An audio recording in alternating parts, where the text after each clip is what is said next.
èmi náà ti miss everybody. Our parents know that they miss me. Kí n kàn tí ẹ yọjú sílé. Do you understand? Mo promise máa bẹ̀ ní Monday.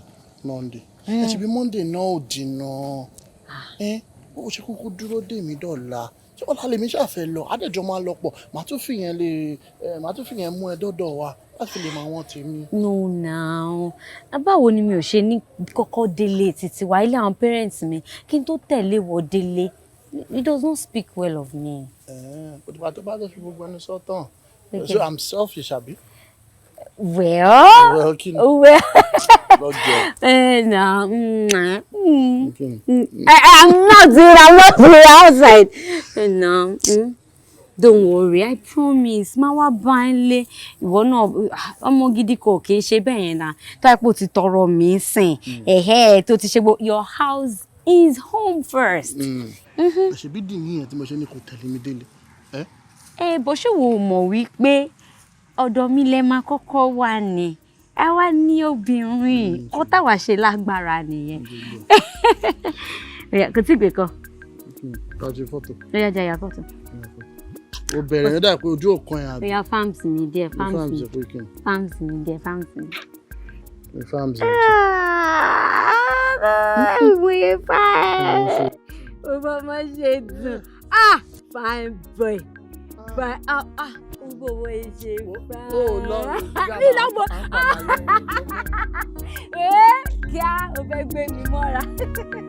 Please call Ubajo.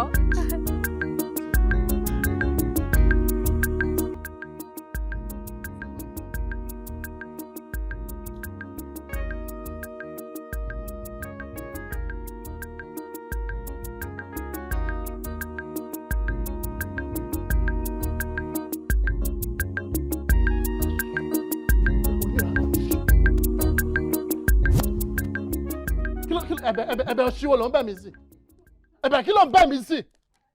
Dáadáa òṣì. Kí ni? Ẹ̀bẹ̀ kí ló ń bẹ̀ mí sí? Jọ pé kí ni? Ṣé bọ́dọ̀ mọ̀ nǹkan pa ẹ̀? Kí ló tún kù? Ṣé o ti ṣetán láti sọ̀rọ̀ ńsìn? Ṣé o ti ṣetán láti sọ̀rọ̀ ńsìn? Okay, good. That's fine. Okay. Ẹ̀bùn ni. Yeah. Bọ́lá mi jọ. Ta ló wà ní? Ṣé o gbọ́? Ìwọ ni good, beautiful. À ń pọ̀ bẹ́ẹ̀. Ta tún lélẹ̀? Then what? Video. On dídú ẹlẹ́yà. Àbí on kẹ́yìn sí kámẹ́rà. Níwọ̀n tẹ́mi ń gbé gẹ́gẹ́. Tí mò ń pọ́nlé so bo rádàrá tó ń ra wọlé rẹ̀ tí ó bá ṣọlá pé àwọn ọ̀rẹ́ mi tó já tó wà ń gbòòrò tọmọ bó ṣe ń lọ ọ wá ti create account ó pààrọ̀ orúkọ àbí wọ́n mọ́tọ́lá ó change orúkọ wọ́n dọ́ dídì níwò lórí íńtánẹ́ẹ̀tì. Mi mọ́mọ́ àwọn ọ̀rẹ́ òṣì tí mò ń gbọ́ kiri àwọn ọlọ́sùn mi sí mi mo promise mi ní ṣe mọ́. Mi ní ṣe mọ́ jọ dáríjì mi àdéhùn jọ dáríjì mi. Wọ́n máa jẹ́wọ́ o. Mo dẹ̀ máa wò ó mo kàn ní kí n kò gádà owó díẹ̀ kí n kò sórí business mi ní omi mọ́. Kò fẹ́ fi ṣe business ni. Business ìyẹn tí ẹ dáa ó dáa oró mú bọ̀ bẹ́ẹ̀ ni bí account mélòó lórí ṣé mo kọ́ tó máa ṣe wàá wá sí ọ̀pọ̀lọpọ̀ account kí business ẹ lè gbòòrò sí náà ni. Láàrin mi àti ẹ it's over. Àjọ dẹ́yìndé má ṣe báyìí fún mi mi ò ní ṣe mọ́. Wọ́n ti ta ni ó dà kórìí ẹ̀ ti dàrú. Àjọ mi ní ṣe mọ́ jọ má bínú.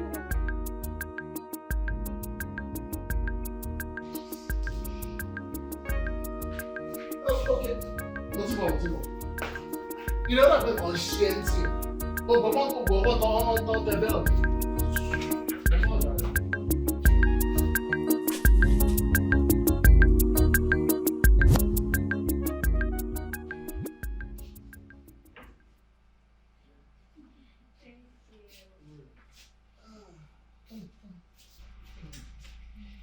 Welcome to. Hello, ma. Oh, Nice to meet you. I put your phone on. Èyí tó dé wá wá yìí mú mi wá sí ilé o. Okay, we have to change so that anytime to run my day. What should I do?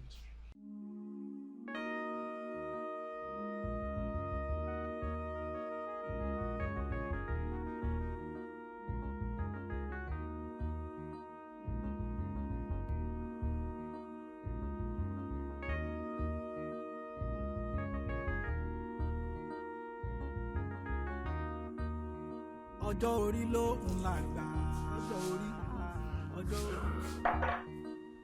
ipò ló ń lẹ̀gbọ́n. Kí ló dé tó wá dúró síwájú mi? We need explanation for drama tó ṣẹlẹ̀. Explanation for what? Pé mo introduce girlfriend mi sí ẹ. So tẹ́ bá fẹ́ pé Fèyí whatever tẹ́ pé orúkọ ẹlẹ́kan ní girlfriend yìí, irú title lẹ fẹ́ fún Ọmọ́tọ́lá? Kò kàn ẹ́. Ojú ọyẹ́ mi àti Ọmọ́tọ́lá. Hey, ẹ̀gbọ́n mi. So ọ̀gẹ̀dẹ̀ Ọmọ́tọ́lá, ó ti wo kòkó yín yè tán, ó ti wá digi burúkú. Àbí bẹ́ẹ̀ kọ́? Are you out of your mind?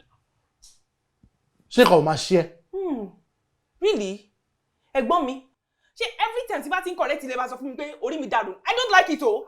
Mi ò like it. You are doing the wrong thing at the wrong time. Nà mí. Wá nà mí. No, that's not what I'm talking about. You are doing the wrong thing at the wrong time. Will you keep quiet? Ṣé mo lálejò ń ta bẹ́ẹ̀? Ìgbà tẹ́ wá lálejò ṣé mo mọ̀ rí ni? Mi ò mọ ibi tó ti wá. Ẹ̀gbọ́n mi, ẹ wò. Ẹ̀gbọ́n mi, stop it. I don't like it.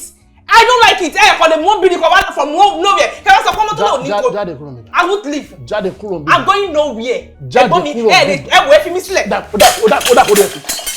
See, I will tell you the truth. If you like to believe. Jáde kúrò mi. The lady you brought is a whore. Ti dáhùn. Ọ̀nà táwọn ṣe báwọn là ń tán. Afẹ́dẹ́ sílẹ̀ à ń pa làpálàpá. Làpálàpá kú tán bẹ́ẹ̀ ọ̀tẹ̀ ń gbilẹ̀ kárí ayé. Kárí ayé. Ẹja ránṣẹ́ bọ̀ lọ́gbọ́n, ẹja ránṣẹ́ bọ̀ nímọ̀, káránṣẹ́ bọ̀ lóye. Káránṣẹ́ bọ̀ lọ́gbọ́n, káránṣẹ́ bọ̀ nímọ̀, káránṣẹ́ bọ̀ lóye. How could you lie to me? What are you talking about? How could you have deceived me? Èmi? So ìwọ ní ẹni tí mo fẹ́ fẹ́ tẹ́lẹ̀tẹ́lẹ̀. Kí ló mú ọ ṣe mí? No, out of gbogbo obìnrin tó mọ̀ láyé ẹ̀, èmi ló wá choose láti deceive. Fún kí ni? Kí ló ṣe fún ẹ? Ṣọ́rọ̀. So ìwọ ti lẹ́ni tó fẹ́ fẹ́, o ti ní plans already. Ó wá mú mi wá léyìn láti wá fojú mi rí rẹ̀gẹ̀rẹ̀gẹ̀. Èmi. Nísùúrù Fẹ́mi, nísùúrù. Ṣọ́rọ̀ àbúrò mi, má da ẹ̀ lọ ní kọ̀bọ̀kọ̀bọ̀ ní kọ̀mọ̀ká tó ń sọ. Ẹ jọ nítorí Ọlọ́run. So what you think? Go to push your role. It's just spilling nonsense. You don't be like this now. Fake me. The next time you have your way on me, if you ever lay your filthy hands on me. Fake me. Fake me. Fake me.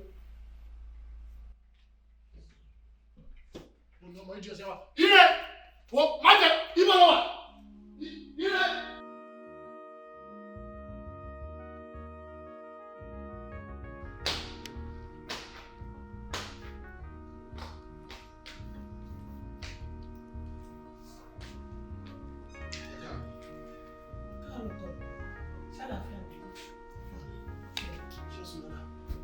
Ọjọ́ orí ló ń làgbà, ọjọ́ orí. Ipò lóhùn lẹ̀gbọ́n. Padà sílẹ̀. Jókòó sílẹ̀. Ṣé kò sí wàhálà láàrin ẹni méjèèjì? Díẹ̀. Kí ló ṣe? Wọ́n mi mẹ́wàá ṣe. Wọ́n mi kò sí kòkó. Láìpórí ẹ̀ ti dàrú àbí. Wọ́n mi mẹ́wàá ṣe. Kò lè ṣe yín idiot.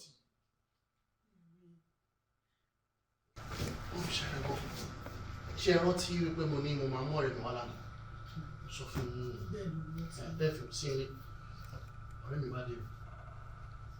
Dẹ̀ wọlé. Mo dẹ̀ introduce ẹ̀ sí àbúrò.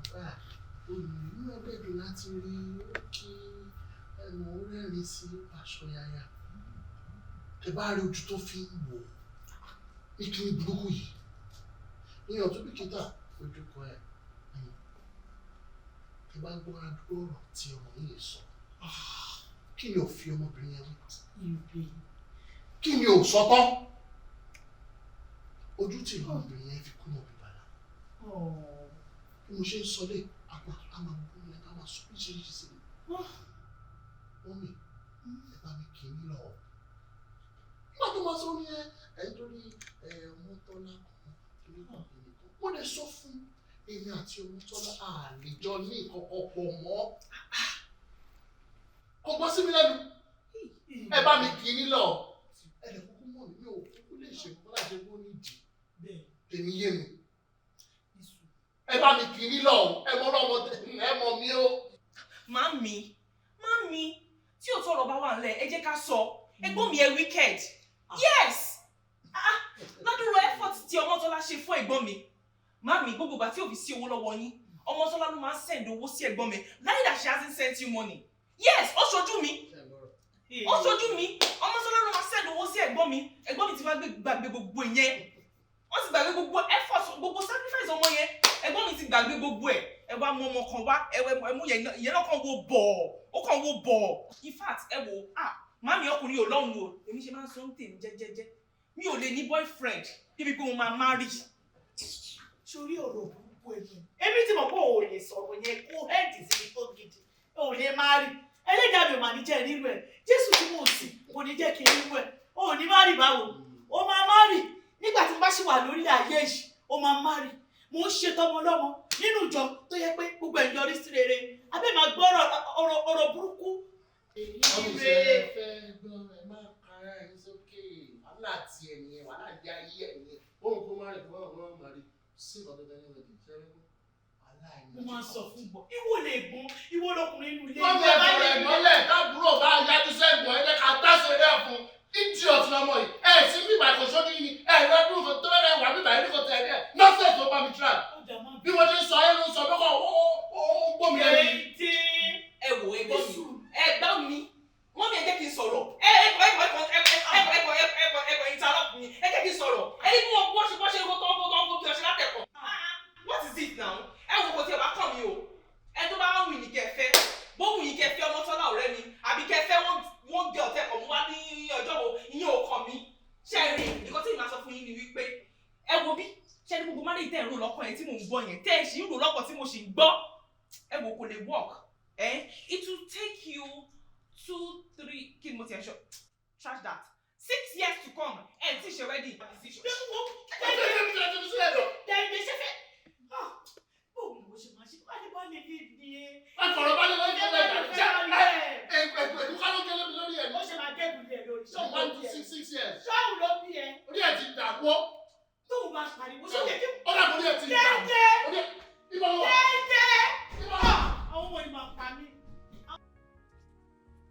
One, 2, 3, 4. All right. Well done, guys. Well done, guys. Try fún Yaza yẹn ni. But Yomi, o ní láti improve lórí steps ẹ o. A ní kó gbẹ́sẹ̀ báyìí. Yomi ò ń ṣe báyìí ni. Kí ló mú ẹ lẹ́sẹ̀? Okay. Nice one. Ẹ mọ̀ ṣẹlẹ̀ ńsìn. Let's all come together. As usual. Ẹ jẹ́ àdéhùn ara mú. As usual. Yaza àtẹ̀ní ò tí end. But a fẹ́ lọ fún break 15 minutes. Tá bá ti wá dé láti break 15 minutes. A máa wá kọ Ògbùdù dance. You don't mean it? Yes. Ẹ ṣe sùúrù. Hello. You learn it now. Ẹ̀gbọ́n mi. I've been wanting to learn this dance for Okay, that's good. Ṣé rí Ògbùdù dance tá à ń sọ̀rọ̀ yìí? Why tá ṣe fẹ́ kọ́ ni wípé mo receive letter kan ní alẹ́ àná. Wọ́n sọ wípé a gbọ́dọ̀ wá present fáwọn. So wọ́n yẹ demand pé Ògbùdù dance yẹn la fẹ́ jó. We are here for it. So, shocking news ni pé tá bá ti ṣe rehearsal fún Ògbòdù dance. Ẹni tí ò bá lè gbé ẹsẹ̀ dáadáa bí Yọ̀mí. Àti èjìká. Wọ́n mọra wọn o. Mo láyọ̀ láti sọ fún yín pé ẹ lè máa tẹ̀lé wa lọ fún festival yẹn o. So guys, ẹ jẹ́ a lọ fún break 15 minutes. Especially you, Orente. Orente ló máa ṣe kò kí lè gbé èjìká.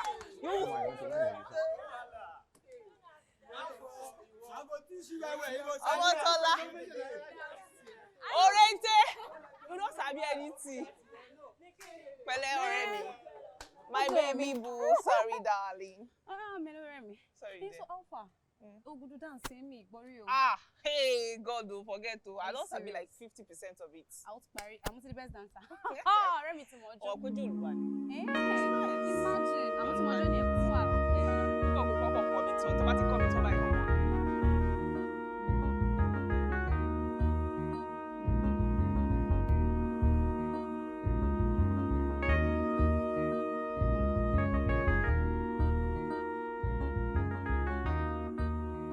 Ọjọ́ orí ló ń làgbà.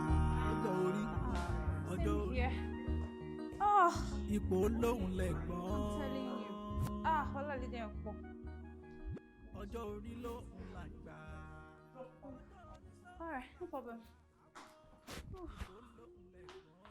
Oh.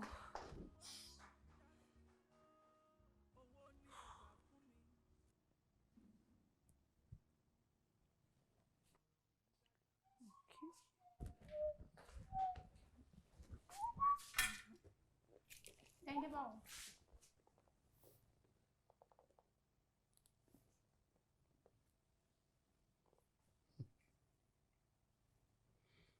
Ọmọtọ́lá.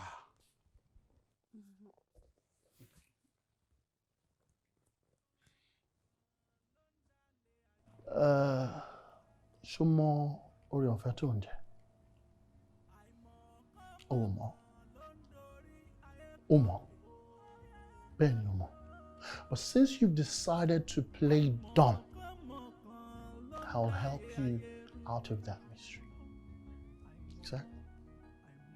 Ọlá ìbáṣepọ̀ tó wà láàrin ẹ àti àbúrò mi, òun lòún jẹ. Òun ló fún ẹ ní orí ọ̀fẹ́ tó sì fi ń rí inú ilé yìí wọ̀. But unfortunately, mi ò rí nǹkan ṣe sí yẹn. Bẹ́ẹ̀ ni. Àmọ́ ẹ̀bẹ̀ kan ni mo fẹ́ bẹ̀ Ọmọtọ́lá. Tó bá rí mi níta, jọ má kí mi. Ọ̀rọ̀ mi ò yé. Tó bá wọnú ilé yìí, má kí mi. Ṣé bí wà ti pé àmọ́ra rí? Mo bẹ̀ nítorí Ọlọ́run. Ọmọ kí mò ń sọ lóhùn ohun rẹ̀ lẹ́ mo fi ń bá ẹ sọ yìí o. Ọmọ kẹ́mi náà ò ń ṣe ẹran rírọ̀. Ọmọtọ́lá, you know me very well. Mo bẹ̀ ẹ́ ní ẹ̀bẹ̀ kan. Ohun tí mo nílò lọ́wọ́ ẹ̀ nìyẹn. Ọ̀rọ̀ mi ò yé bèbí. Ó dà pé o fẹ́ kí àwọn òbí ẹ̀ kí wọ́n fojú sunkún ẹ o. Ó mọ̀ mí o. Ẹ̀bẹ̀ kan ṣoṣo tí mo fẹ́ bẹ̀ ẹ́ nìyẹn. Jọ nítorí Ọlọ́run. Nígbà tó fẹ́ máa wọ̀ bẹ́ẹ̀.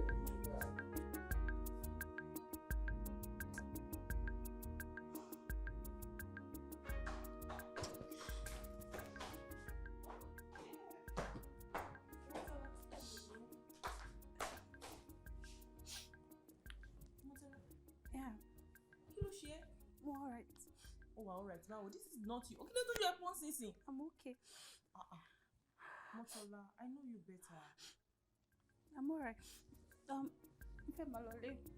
Ilé báwo? Hear it. Kí ló ṣe é? I'm okay. Motola. I'm all right. Arira ní rehearsal ṣùgbọ́n. I'm fine. I need to go home. I'm sorry. Did you receive a bad call? Motola, Ibolo. Motola.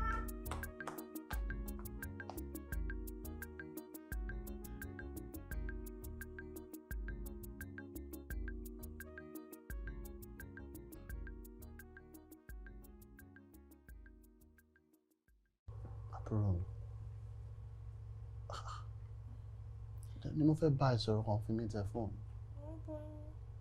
Ń gbọ́ mi.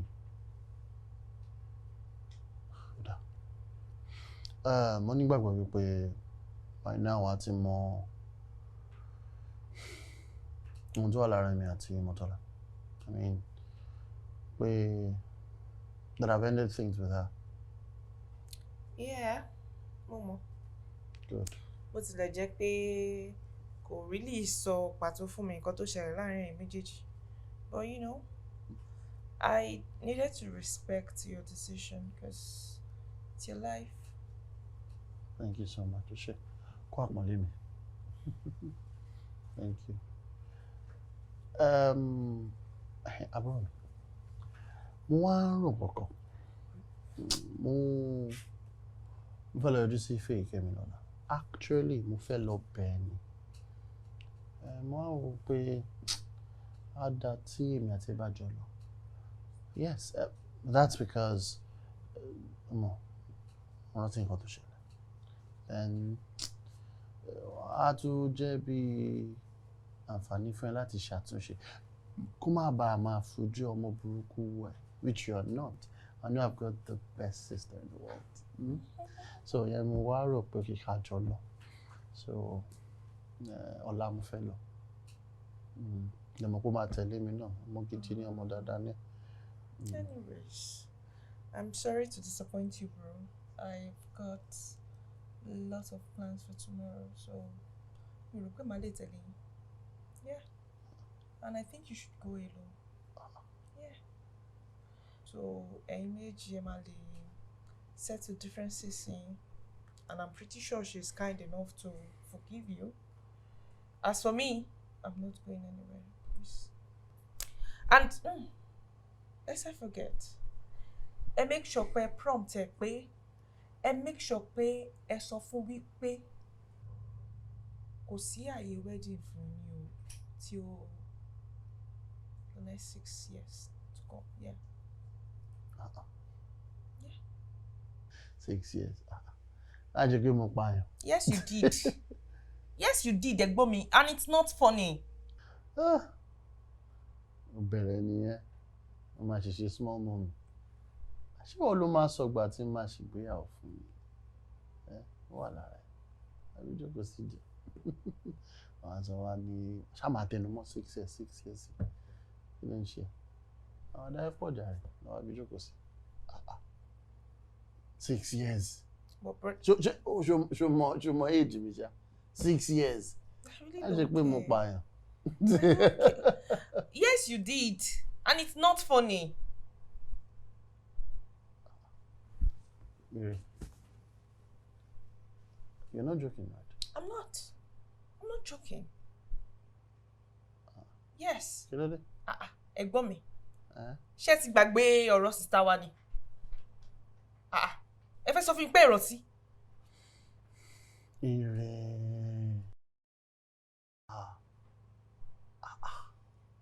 Bọ́lẹ̀ ń bẹ́ẹ̀. Ẹ̀gbọ́n mi ò bọ́lẹ̀ ń bí kankan. Ẹ wò ẹ bọ́ star ilẹ̀ tí ṣú mo fẹ́ sùn. Yeah. Yẹn ni kó má gbé wa. Ọ̀wọ̀ díẹ̀díẹ̀ lára ń fẹ́ o. Yes, má rí mi fi. Má rí mi fi. Pé mo wá bá ẹ ń sìn ò túmọ̀ sí pé wá máa sọ̀rọ̀ sí mi bá ṣe wọn. I have the right in my territory, so you are in my room. You can just leave. Orun ti ń kùn mí, ṣé bẹ́ẹ̀ rójú mi? Orun ti ń kùn mí. I want to sleep, so you should leave. Pẹ̀lẹ́, you're in your room. Mo mọ̀ wípé you're not in a good mood. Bóyá tó bá sùn, tó bá máa fi jí, á tẹ̀síwájú lọ́la. By that time. Ẹ̀gbọ́n mi ò ẹ máa lọ. Ó sùn tó bá dọ̀rọ̀ àárọ̀ ọ̀la, a máa ṣe dókù. Èmi àti ìkọ̀ọ̀kan kí ni? Ẹ wọ ẹ̀gbọ́n mi fún mi sílẹ̀. Leave me alone. Tó bá dàárọ̀ lájàre. Ó dàárọ̀. I'm not talking about anything láàárọ̀ la o.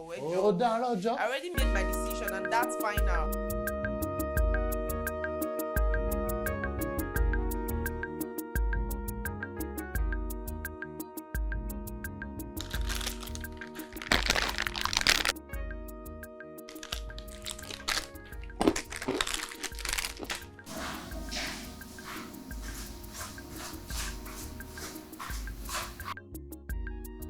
Ire.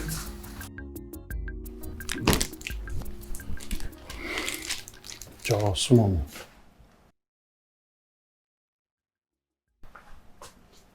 Tó ṣe ń bínú sí mi. Ṣáré tẹ̀síwájú pẹ̀lú ọ̀rọ̀ wa sọ̀tì lánàá. Ẹ̀gbọ́n mi, mo ti pẹ́ fún reactor, so bóyá tí n bá ti padà dé, a lè máa sọ.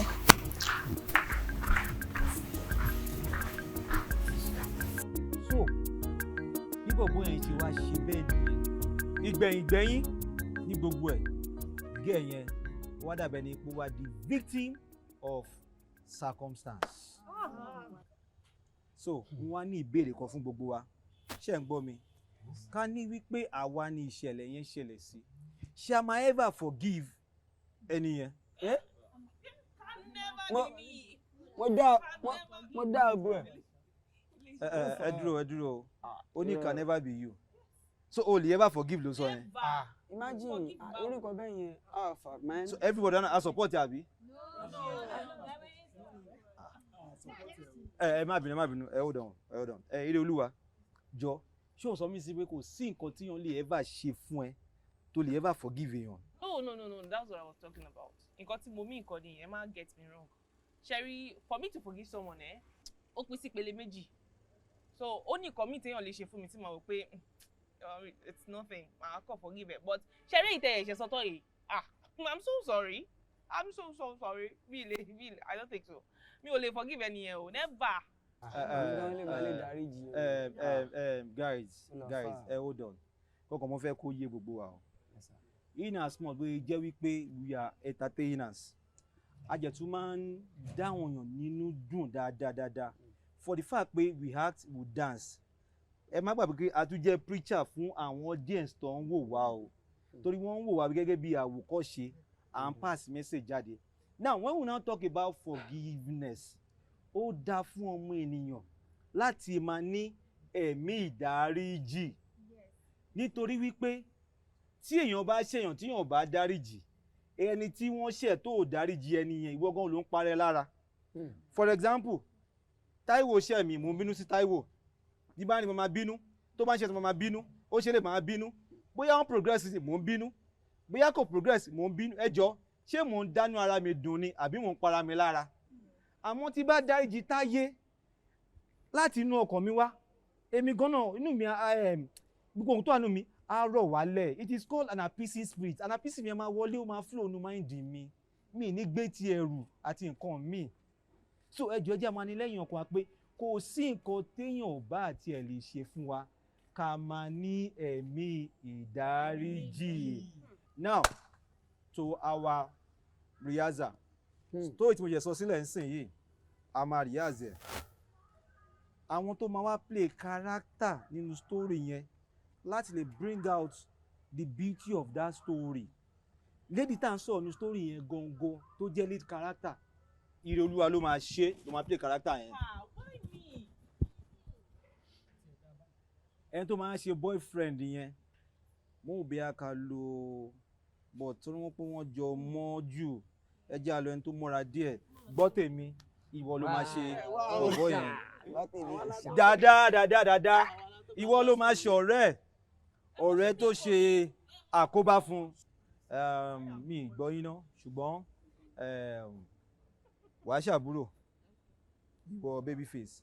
Then ẹ̀yin ọ̀rẹ́ méjì ẹ ṣọ̀rẹ́. So ìwọ máa wá jẹ́ ọ̀rẹ́ tí ó sọ̀rọ̀ fún nígbà tí ìṣẹ̀lẹ̀ ṣẹlẹ̀, but later on o padà sọ fún òun. So bá ṣe máa ṣe nìyẹn lórí ti set fúnjọ́ yẹn. Táíwò jọ báyé ń ṣe rehearsal máa bá mi fojú o àwọn set bó ṣe máa ṣe set ẹ̀. Then Yomi ọjọ́ yẹn ṣá mo ṣá àwọn tá máa nílò props please. So now it's time for rehearsal. Ká tó lọ nítorí rehearsal bá ṣe máa ń ṣe ká tó bẹ̀rẹ̀ rehearsal fully, a máa kọ́kọ́ anthem wa ná kí rehearsal tó bẹ̀rẹ̀. Bó ká tó kọ anthem náà ẹ ti ọ̀sán àbáyé máa ń ṣe, a máa kọ́ pàtẹ́wọ́ 20 before any other ṣáà.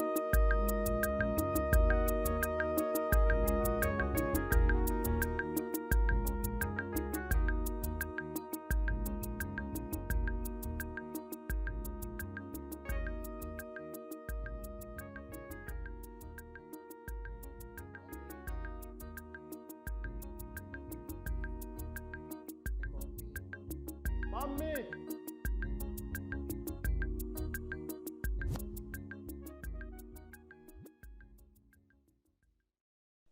Ọkọ mi, ṣó ti ṣe tán ni? O ti fẹ́ máa lọ? Okay, mo bọ̀. You look sexy. Mo bọ̀, mo bọ̀.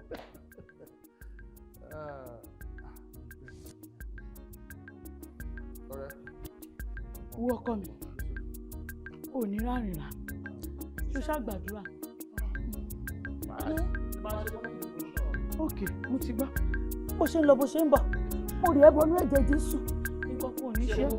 Wọ́n fi sọ́wọ́ tèmi yé mi. Ó sì àmọ́ ṣú ẹ lọ. Ó yí dá fi pàkéjì.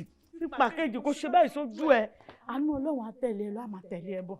Agbára Jésù Kristi Olúwa wa, nǹkan kò ní ṣe ọkọ mi. Wà á lọ rí, wà á bọ̀ rí, wà á bójú rí àánú pàdé. Agbára Jésù Kristi Olúwa wa, ire ọkọ mi. Ó yí máa kí tún ní máa lọ àti ṣetán yìí. Dèdè tí ẹ náà ni mò ń ṣe. Òkè ọkọ mi náà bọ̀.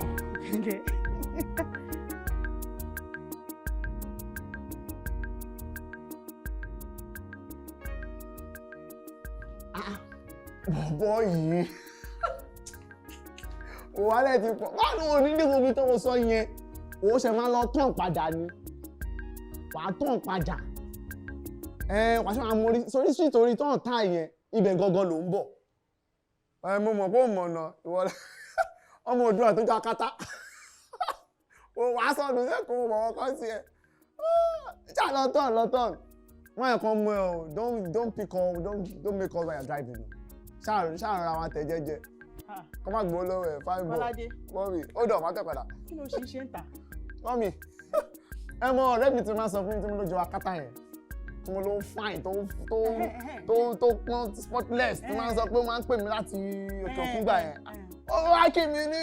Ó fẹ́ wá kí ẹ. ó fẹ́ wá kí mi ó ti ṣìnà lọ mo ṣe wá sọ fún mi kó ṣe lọ tún padà torí kò mọ̀ náà bíbá yìí. Ẹ mọ̀ tí mo sọ fún yẹn náà. Ó ṣe máa ń tẹnumọ́ ṣá. Ẹ ti yẹ yín jẹ́ mo ti picture hàn yín lẹ́ẹ̀kan rí. Mi ò rántí mọ̀. Jẹ́ fi hàn bọ̀bọ̀ yìí.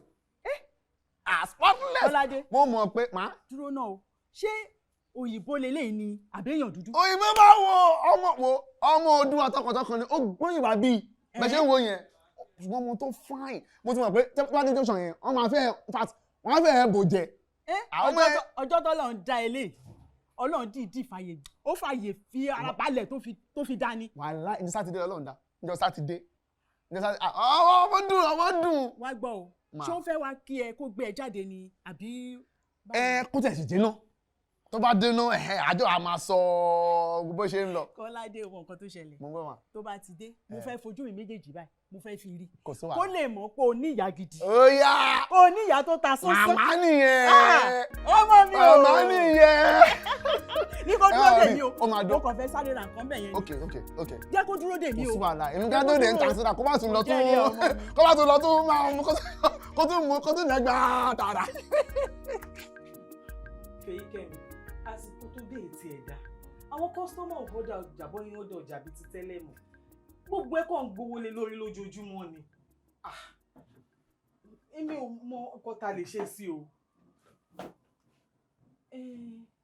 Fèyíkẹ́mi mú ti wá wò bóyá ká tiẹ̀ mú ọjà mímọ́ àwọn ọjà yìí kí ló think? Fèyíkẹ́mi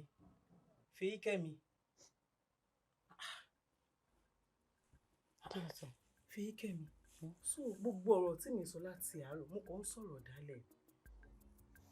Kí ló rí? Fèyíkẹ́mi ṣé kò ṣe pé lórí ọ̀rọ̀ dẹ̀yìndé mi ò ń lò ní ó sọ pé òun ò fẹ́ mọ́ ó dé move on pẹ̀lú láìvẹ́. Point of correction.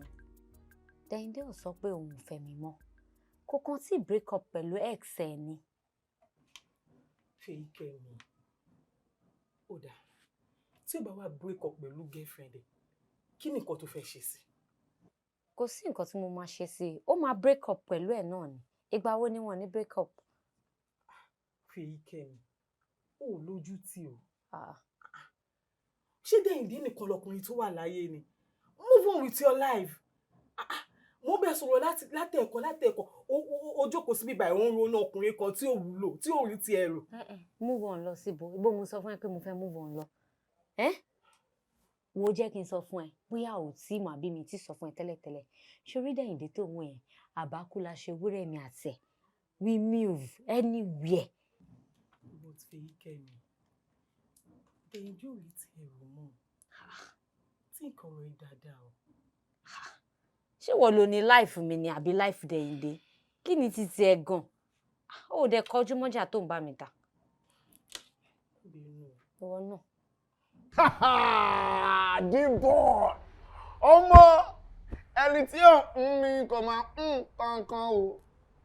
Nígbà tí mo dé club lánàá wá rí ọmọ tí mo mẹ́lẹ̀ yìí Manchester lásán ẹlẹ́lẹ́ ni Arsenal kan lásán gbáǹkọ́ gbìn ni mo bá ní babe alpha òun náà ní what's up ọwọ́ mo gbádùn flow girl yẹn kódà kan ní ọmọ sọ mi ní dídìtì ẹ̀ wá fún mi nọ́mbà mo ṣe in fact mo fẹ́ yìnbọn tẹ̀gbọ́n wọn kókó wá.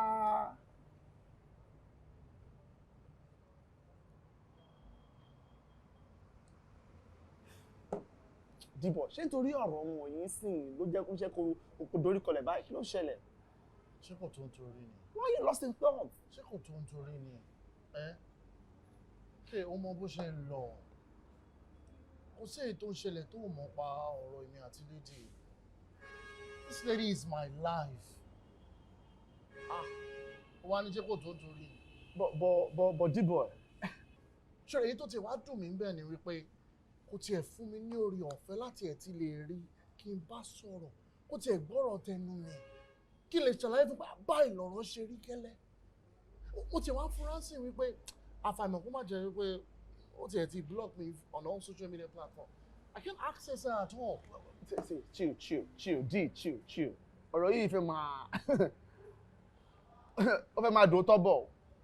Mo rò bóyá àwọn ìgbà táwa ní NYSC tẹjọ máa ń wọlé jáde tẹjọ máa múra yín kiri ṣe shopping fúnra yín tẹ máa ṣe my daddy my mommy my sweetie my love my gbogbo kìíní yẹn. Mo rò bóyá lẹ́yìn NYSC gbogbo ẹ̀kọ́ máa just got blown to the air and everybody máa pín gbà mí mọ̀ pé. Not with this girl.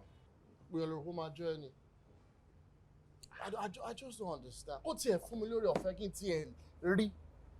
Bí ó bá tiẹ̀ lè jẹ́ kí n rí òkú tiẹ̀ gbé kọ́ mi kí n tiẹ̀ rí bá sọ̀rọ̀ kó kí n fine. Bọ́rọ̀ ṣe rí lélẹ̀ kò rí bó ṣe rò and all of that. Kó tiẹ̀ I don't know. Dìbò ó máa mí ìrìn ẹ̀kẹ́. Ó ti dàgbò sítẹ̀ mẹ́rú sínsìn. Ta ni ẹ?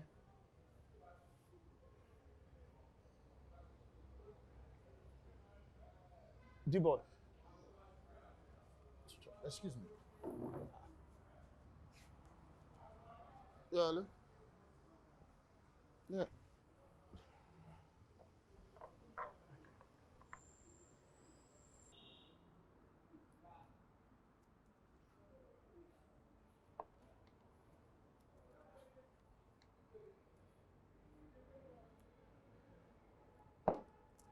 Yeah, hello?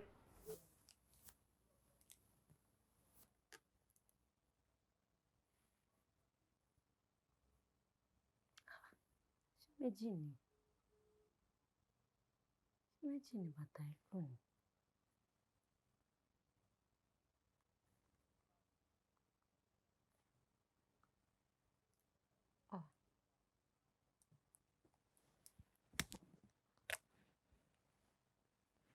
Hello, Kọ́ládé.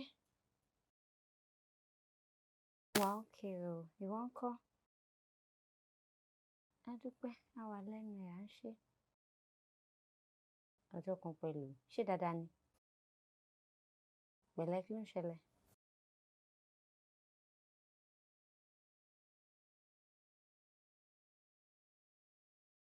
Rí mi. Fún kí ni ẹ̀? Sorry, tó bá mind o.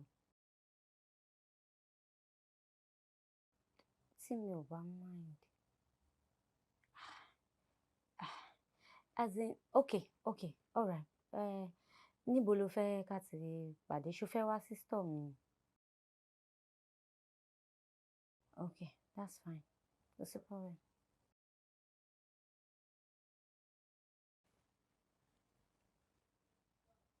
Kolade.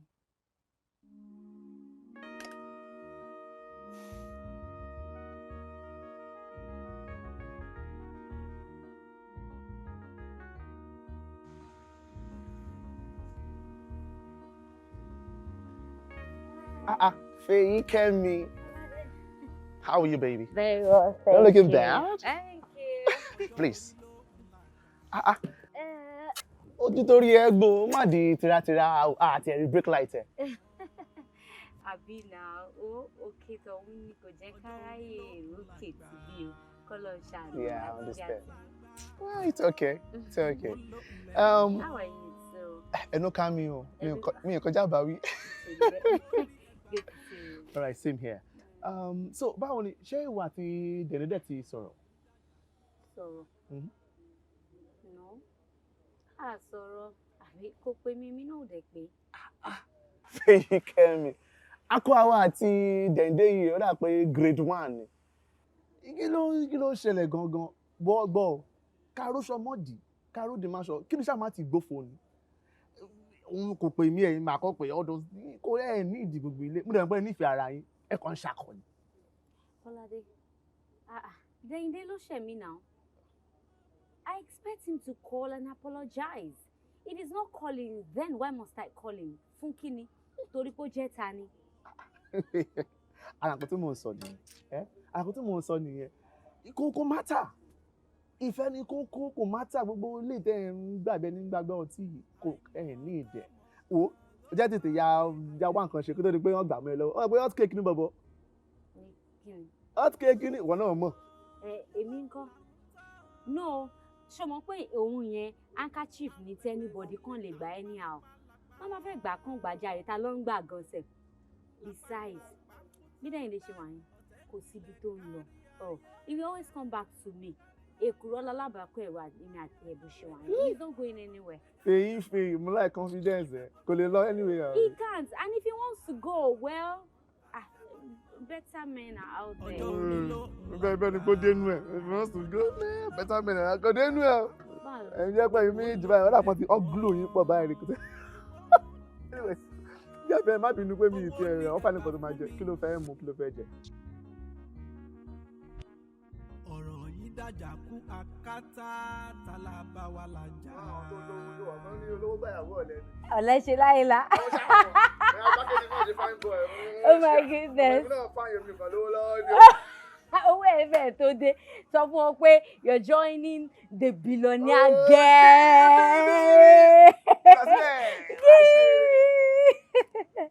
Ọmọ.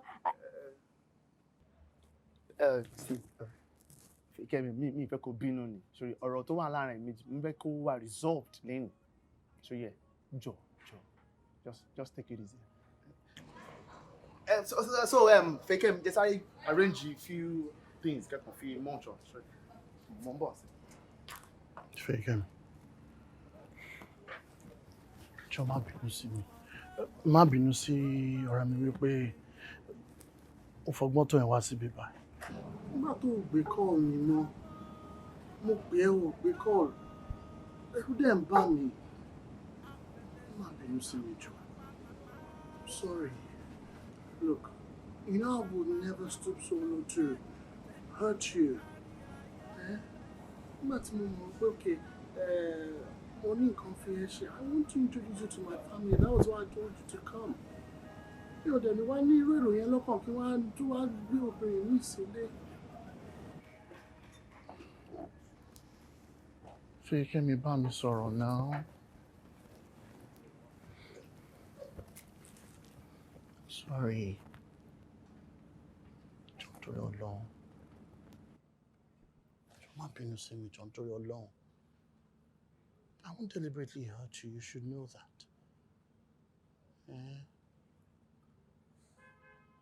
Ìfẹ́ mi. Ẹ wojú mi. I'm sorry.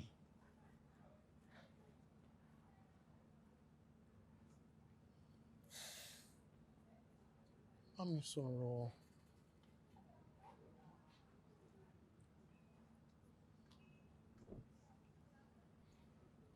Let me sorrow now. Femi.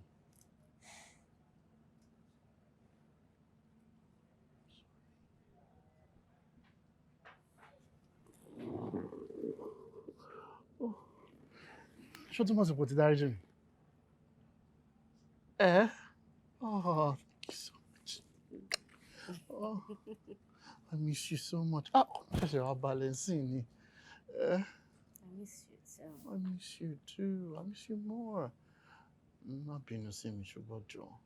Má bínú sí mi. Mi ò pè ẹ́ nítorí pé ẹ̀rù ń bà mí ni. Ìgbà tí mo ti pè ẹ́ yẹn tó ti gbé call, mi ò dẹ̀ mọ̀ nǹkan tí máa bá lẹ́nu ẹ̀. Ìdí nìyẹn tí èmi àtọ̀rẹ́ mi fi dàbí ọgbọ́n pé má bínú sí mi jọ. Should have done that before now. I'm sorry. Má bínú, ẹ̀rù ló ń bà mí. It's okay. You're forgiving. Thank you so much. So now tell me, how have you been? What's been happening to my love? Talk to me. Well, nothing much. You know, gbogbo nǹkan kàn wà boring, life, business, you know, ọjà tí wọ́n, everything, gbogbo ẹ̀ kàn tiẹ̀ ti sú mi. And at some point, mo ti fẹ́ máa wà depressed. So, mo kàn wò pé instead tí màá fi jókòó pé bí akínkúkú lọ ṣe masters mi so that I won't be too bored, you know? Okay. Masters. Well, Okay. I'm sorry. Well, tó bá jẹ́ ti masters ẹ mọ̀ pé, well, ó bá mi lójijì náà àmọ́ kò sóhun tó bá fẹ́ ṣe náà tí mi ò kí ń fún ẹ ní support. It's fine. It's fine. I'm sorry. I'm off to the UK tonight.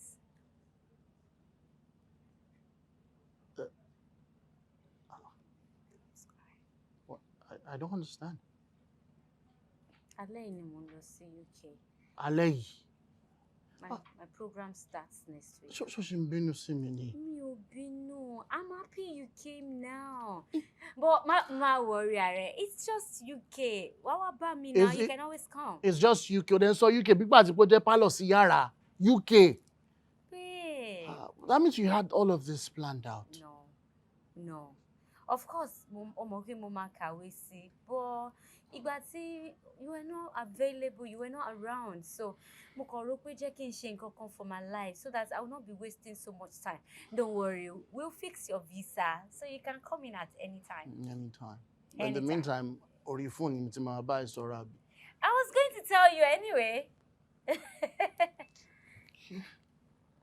Kí ló ṣe? Are you okay? Ní ẹ̀kan ló ń lọ mi. Kí ló jẹ? I just prepared noodles. Ibi yẹn náà fi bẹ́ẹ̀ pa mi kan lẹ́yìn kan wá noodles. Èmi náà dẹ̀ mo ṣe fúnra mi.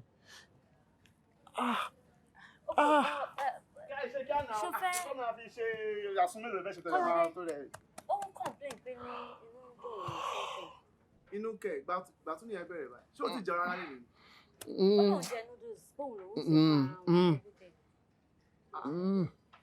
Is it that bad? Okay, ẹ jẹ́ ká lọ sí hospital or something. No, little. Ó máa ń wáyé bẹ́ẹ̀, I'll be fine. So ti máa ṣe é bẹ́ẹ̀. Kọ́ fún mi lómi. I'll be fine. Ti bá mú mi. Okay, please get him water. Bí ata pọ̀ nù, mo fi máa ń jẹ ata gan. Jọ fún mi ní bottle water bí méjì.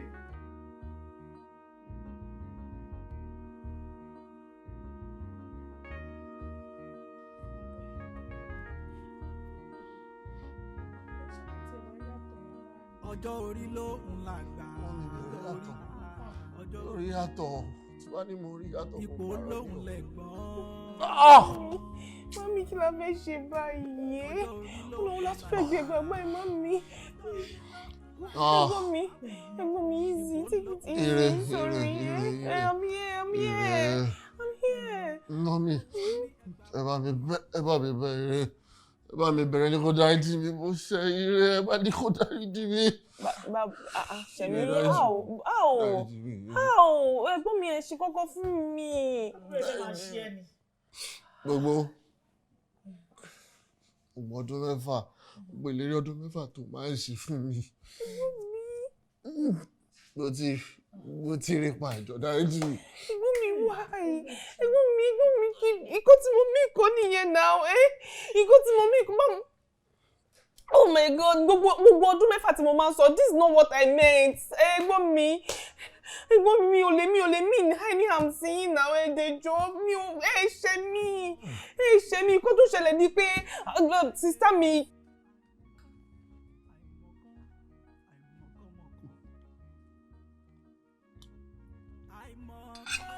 Sister me.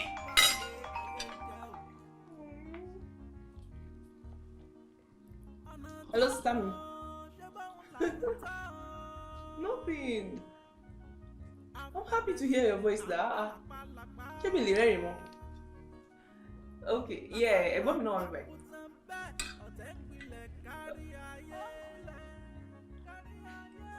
All right, okay. Gist? Let me hear it. You don't mean it. What's the purpose? I'm so happy for you. For you. Ṣé that one ni? Tell me.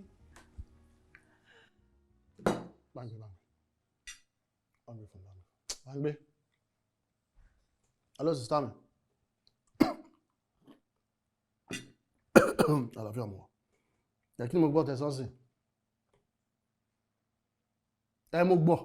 Mo kàn fẹ́ wá sure pé nǹkan tí mo gbọ́ náà lẹ ń sọ. Kí ni ìtumọ̀ yẹn? Ẹ wo ẹ fi mí lẹ̀ jàre. Ẹ ṣe ń gbọ́ràn báyìí ná. Mi ò ní kẹ́ má marry, mi ò ní kẹ́ má lọ́kọ, but not this particular person now.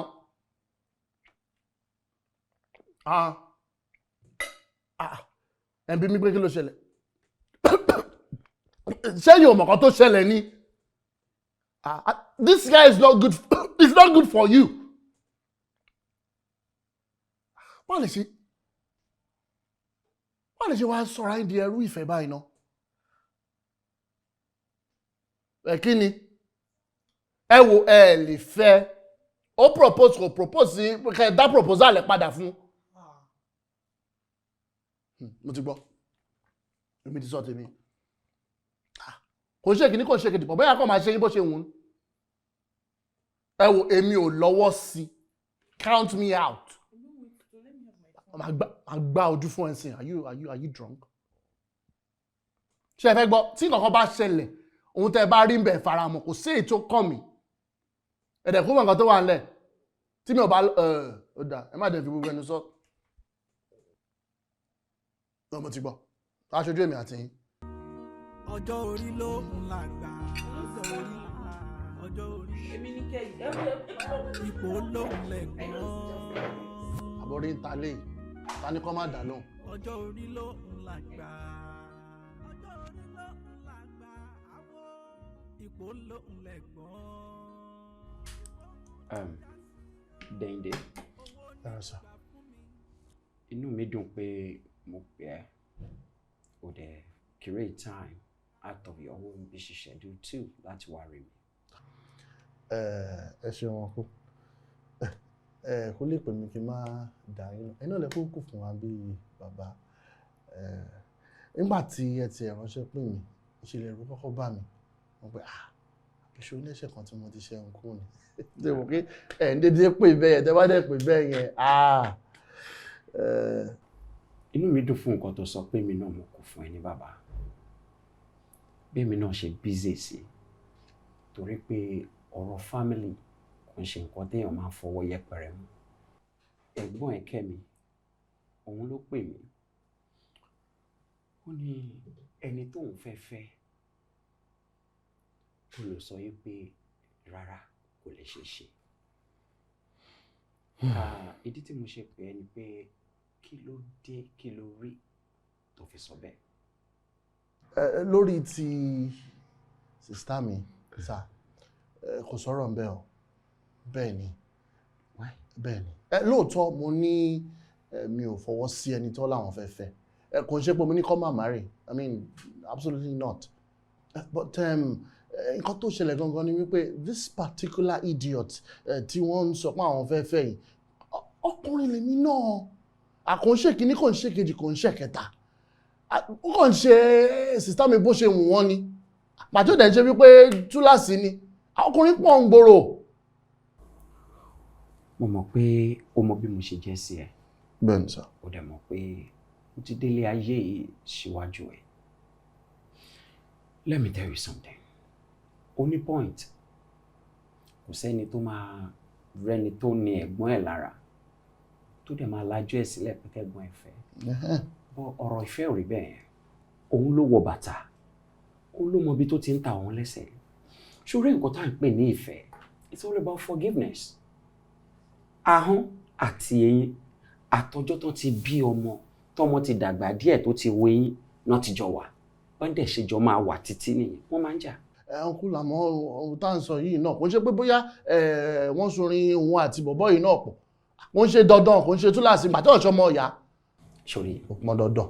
Ìwọ tó jọ ọmọ ìyá ẹ̀ kò ṣáà nífẹ̀ẹ́. Ìwọ náà dẹ̀ nífẹ̀ẹ́. Ọkùnrin náà ló máa fẹ́. Sori bọ́n ṣe máa jà tó máa parí ẹ̀ nìyẹn. Violence nìkan ni ò dá. Sori gbogbo nǹkan tó wà ńlẹ̀ yìí kò ń ṣe nǹkan tó le rárá.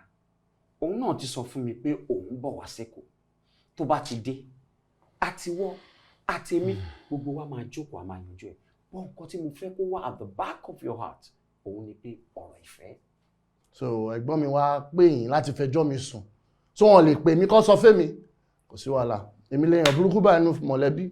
No dẹ̀ máa wo kò pé léèyàn burúkú o dẹ̀ kì í ṣèyàn burúkú. Wọn ṣe lè pè mí kó sọ yẹn fẹ́mi. Ọkùn mo ti gbọ́ ṣùgbọ́n ń bọ̀ wọ́n dé láyọ̀ sí wàhálà.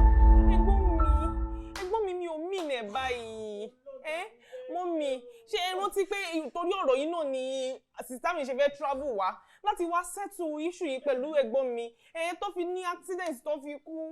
Ẹ̀gbọ́n mi ló jẹ́ kó jẹ́ pé sista mi fẹ́ travel wá tó dẹ̀ fi ní accident and as it is now wọ́n wá sọ pé àwọn ò fẹ́ Mọ́tọ́lá mọ́ àwọn fẹ́ fẹ́ one girl and you know gbogbo pain yẹn ló accumulate mi ò lè ṣe anything láti hurt yẹn ẹ̀gbọ́n mi not even this. Mi ò ṣe kókó fún ọ ẹ̀gbọ́n mi ò lè hàm yín ẹ̀gbọ́n mi I can't do anything to you mi lè ṣe kókó láti fi hàm yín I'm so sorry if you think that way please. Bàtẹ́ kì í ṣọmọ ìyá Hausa. Tàbí tó ṣe wà ṣe wáyé o. Tàbí tó ṣe. Ọmọtọ́lá. báwo? Ọmọtọ́lá. Mo ṣe Ọmọtọ́lá ẹ̀rọ bẹ́ẹ̀. Mo ṣe Ọmọtọ́lá.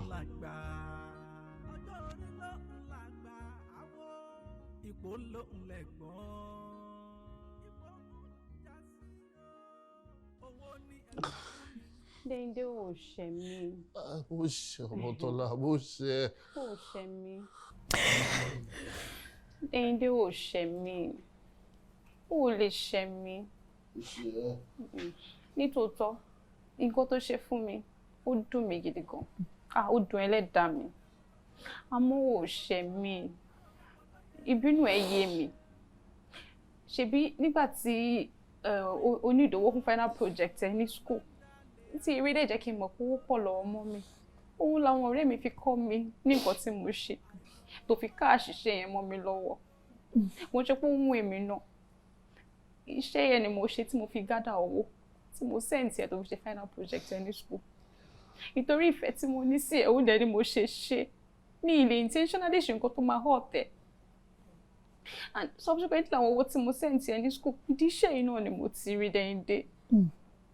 Nítòótọ́ ìgbà tó ká mi mọ́ mo pinnu lọ́kàn mi pé mi ò ní ṣe iṣẹ́ yẹn mọ́ àmọ́ mo need láti gádà owó díẹ̀díẹ̀ at least kémi náà ti ẹ̀dá sórí business mi so that owó tí n bá rí ń bẹ̀ owó náà ni mo sì máa fi help mo lọ́ọ̀bẹ ju pé kí wá ṣe nǹkan kan láti fi hurt ẹ ó ṣẹ̀ mí Dèndé. Olúwa ṣàánú mi o. Mi ò bínú sí ẹ ó ṣẹ̀ mí. Ojú oorun Ọlọ́run oríṣiríṣi ti ń ṣẹlẹ̀. Mo máa wà all right kò sí nǹkan kan.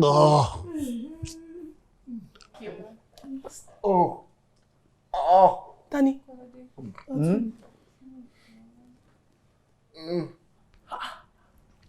Kí ló ṣẹlẹ̀?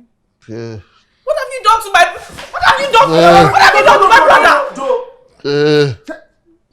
Biire, calm down now. Calm down. Èmi ló náwó sí yẹn. Ìwọ ni ìdáyẹsọ ọwọ́ ẹ̀ ọ̀dọ̀ ẹni. Kí lè ṣe fúnra yín báyìí? Kí ló ṣe fún ọmọ mi tó jọ? Kí ló ṣẹlẹ̀ mi láì díà kí ló ṣẹlẹ̀? Kí ni mo ṣe? Wọ́n ní kó sọ tó ṣe fún ọ. Ṣe fúnra yín báyìí. Jọ.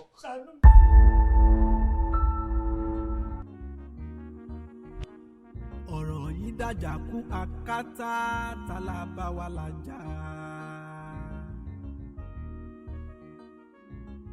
ẹja ránṣẹ́ pọ̀ lọ́gbọ́n ẹja ránṣẹ́ pọ̀ nímọ̀. Mama. Oh, no now. Kẹ̀dẹ̀ wá wò ó. Bí mo sì ṣe rí nìyẹn o. Bó ṣe rí nìyẹn wọn ò mọ̀ ṣáìdá. Anything young bí bó jẹ ni. Bó jẹ́ ewúrẹ́ tó young bí bó jẹ ni. Wọ́n ní gbogbo wa jáwa máa ń pè wọ́n. Anything bó jẹ́ díẹ̀ tó young ṣá. Anything young blood báyìí online. Mo tẹ̀ sọ fún ọmọ ní ẹ̀ kọ́tẹ́ yẹn láì. Ǹjẹ́ kan ló máa láàyìn náà ló ti délé yìí. Wọ́n mọ̀ sí i. Ẹ̀gbọ́n mi, even young and old. Kò ń ṣe kọ̀tẹ̀rù. Wọ́n lè fi ẹ́ ṣe anything. Kí ló ní báyìí wọ́n lè fi ṣe anything? Ṣé ojú ẹ̀fọn mọ́mí ẹ̀ fi lo ẹ̀jẹ̀ tútù ni? Wọ́n kọ́ ẹ̀jẹ̀ tútù ni kò sí nǹkan míì. Ẹ̀gbọ́n mi.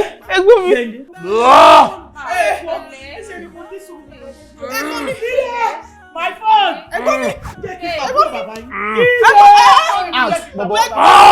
No now! Biire, my phone! My phone! Bobo, be a man!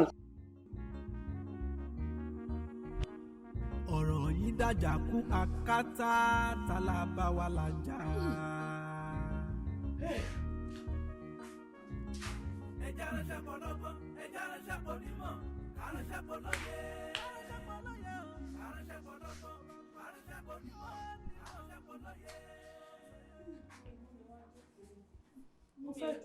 Mo fẹ́ jókòó fún ìlejò ni.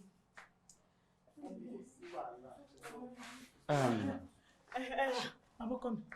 Ṣé ọmọ nǹkan tó ṣẹlẹ̀? Sherry, if there is anything tí mo ní látọ̀dọ̀ gbogbo yín, ẹ support wa pẹ̀lú prayers. A dúpẹ́ lọ́wọ́ Ọlọ́run, ó ti response to treatment. But just calm down. What tell me, let me see you, okay? No, jókòó. Gbogbo yẹn jókòó, kò sí wàhálà. Gbogbo nǹkan mọ̀. Jàpọ̀ rí mi tiẹ̀.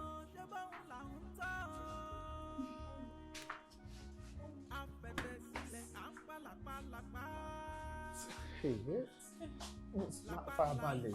See, Nibola Bunu farabalẹ̀. Just sit down. Calm down now. Calm down. Kò sí wàhálà. Wọ́n náà máa bọ̀ ní. Nothing will happen to him, okay? God will ṣẹlẹ̀. Show me faith ni. Show me faith ni. Nothing will happen to him, okay? Just calm down. I'm here, okay? What could he be saying? No, instead of doing this, má fọkàn gbàdúrà fún. All right? Ìyá dẹ̀ndẹ̀. Lákọ̀ọ́kọ́, okòkù. Kódà òbùkù. Báwo mo ṣe jẹ́ sọmọdé yìí? Bàbá ni.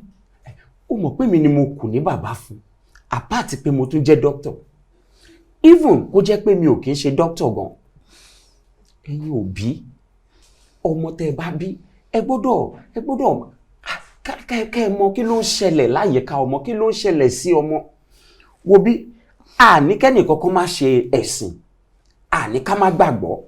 Ṣùgbọ́n àyè ẹ̀sìn ọ̀tọ̀. A sọ pé kéèyàn má ṣe ẹ̀sìn. Reality. Ẹ jẹ́ ká gbé sáyé reality. Bóyá àkọ́kọ́ ṣe ọmọ.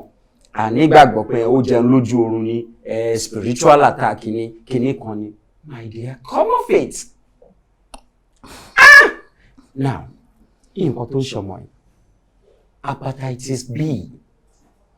Ṣorí àìsàn yìí kò ń ṣe àìsàn tó kàn máa ń dédé pààyàn lójijì. Ṣùgbọ́n àìsàn tó dì pẹ̀lú liver ni. liver láìsàn yẹn máa ń really deal pẹ̀lú. Now liver jẹ́ lára organs pẹ́pẹ́ látìgbà tó ti bíyàn báyìí ló ti ń ṣiṣẹ́ ohun ọgbọ́n ní ẹ̀ náà fi ṣe títí ẹ̀. Tó gbọ́dọ̀ di ẹrù ní èrú kó má pọ̀ jù. Ẹni tó bá wá ní àìsàn yìí kò ń ṣe pé ẹni tá máa wò níwò pé á kú lè ní sọ́la. Ṣùgbọ́n ní àwọn nǹkan kan tó gbọ́dọ̀ avoid. Àwọn symptoms tó máa rí kò ní lè sùn dáadáa. Ní gbogbo ìgbà á máa complain inú, ẹ̀gbẹ́ lè máa bùṣọ tàbí kí gbogbo ara máa dùn. Now tírú ẹ̀ bá wá ṣẹlẹ̀ kò ń ṣe ká wá ní a lọ chọ́ọ̀chì wọ́n sọ láta ní kìnìkan. No, medical attention ló need. Ó dẹ̀ láwọn nǹkan tẹ́ni yẹn máa sá fún pátápátá. Anything tó bá ti ní fat lára kẹ́ni yẹn sá fún. Anything tó bá ti jẹ́ nǹkan tó fry kẹ́ni yẹn máa jẹ. Chicken tẹ́ni yẹn bá máa jẹ chicken kíní awọ ara ẹ̀ yẹn ó máa ṣe kúrò. Tó bá ti lè sá fún àwọn nǹkan báyìí tó dẹ̀ ń lo oògùn ẹ̀ déédéé ó gbọ́dọ̀ máa fúnra ẹ̀ ní ìsinmi. Now wo àìsàn yìí kò ń ṣe pé bóyá èèyàn láàgùn ó kan ẹlòmíì kò lè ràn o. Kódà ìbálòpọ̀ ní ọ̀pọ̀ ìgbà èèyàn ò lè kó nípa ìbálòpọ̀ ní ọ̀pọ̀ ìgbà tí ò bá ti jẹ́ pé bóyá friction tó lè jẹ́ kí ara ẹnìkan peel tó lè jẹ́ kí ẹ̀jẹ̀ kó papọ̀ láàrin wọn. Ẹni tó bá ní àìsàn yìí tó bá ní ìbálòpọ̀ pẹ̀lú ẹlòmíì pẹ̀lú bóyá ọkùnrin ni ó ní ìbálòpọ̀ pẹ̀lú obìnrin, ìyẹn ò sọ pé kó kó àìsàn ìran ẹni yẹn o. Àyàfi tí fraction tí nǹkan tó lè jẹ́ kí ẹ̀jẹ̀ kó jáde látara ẹnìkan sẹ́nìkan bá wáyé lẹ́ni yẹn lè kó. Now ibi tí mò ń lọ rèé, irú ilé Ọlọ́run á bá wa yanjú ilé bò gẹ́gẹ́ bí òbí tá a bá bímọ tàbí ara wa gan ká máa ṣe àmójútó ara wa ká máa wò kí ló ń ṣẹlẹ̀ sí mi ní ìgbà kọ̀ọ̀kan. Tá a bá dẹ̀ ti rí pé àgọ́ ara wa kò ṣe bó ti máa ń ṣe ká gba ilé ìwòsàn lọ. Ní ìparí ó ṣe pàtàkì kí oníkálukú ká máa mójútó àwọn ọmọ wa dáadáa káwa náà dẹ̀ máa mójútó ara wa. Gbogbo ìgbà tá a bá ti wá rí pé ara wa ò ṣe tàbí kò jí pépé tàbí kò ṣe bó ṣe máa ń ṣe ká gba ilé ìwòsàn lọ. Mi ò ní àṣelọ church àṣelọ mọ́ṣáláṣí àṣegbàdúrà mi ò ní kò dáa o. Ṣùgbọ́n kò ṣe gbogbo ẹ̀ lámàmá ní spiritual attack kíní kan. Ṣé gbogbo nǹkan tó ṣẹlẹ̀ sọmọ ẹ̀ ṣé kí n má parọ́ fún ẹ? Àìlákàsí gẹ́gẹ́ bí òbí òun. Ọjọ́ orí ló ń lágbà. Ọjọ́ orí ló ń lágbà. Àwọn ipò ló ń lẹ̀gbọ́n. Ipò ló ń já sí o. Owó ní ẹgbàá fún mi. Ọ̀rọ̀ yìí dájà kú akátá tálábà wà lájà. Ẹja ránṣẹ́ pọ̀ lọ́gbọ́n, ẹja ránṣẹ́ pọ̀ nímọ̀, aránṣẹ́ pọ̀ lóye. Aránṣẹ́ pọ̀ lóye o. Aránṣẹ́ pọ̀ lọ́gbọ́n, aránṣẹ́ pọ̀ nímọ̀, aránṣẹ́ pọ̀ lóye.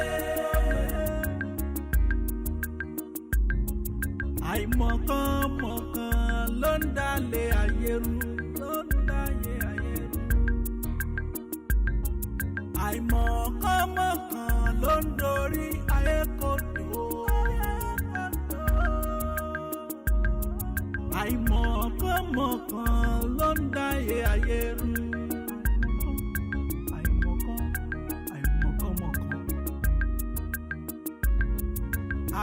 Àìmọ̀kànmọ̀kàn ló ń balẹ̀ ayé jẹ́ o. Ọ̀nà tá a mọ̀ ṣé báwọn là ń tọ́. Afẹ́fẹ́ sílẹ̀ à ń pa làpálàpá. Làpálàpá kú tán bẹ́ẹ̀ ọ̀tẹ̀ gbilẹ̀ kárí ayé.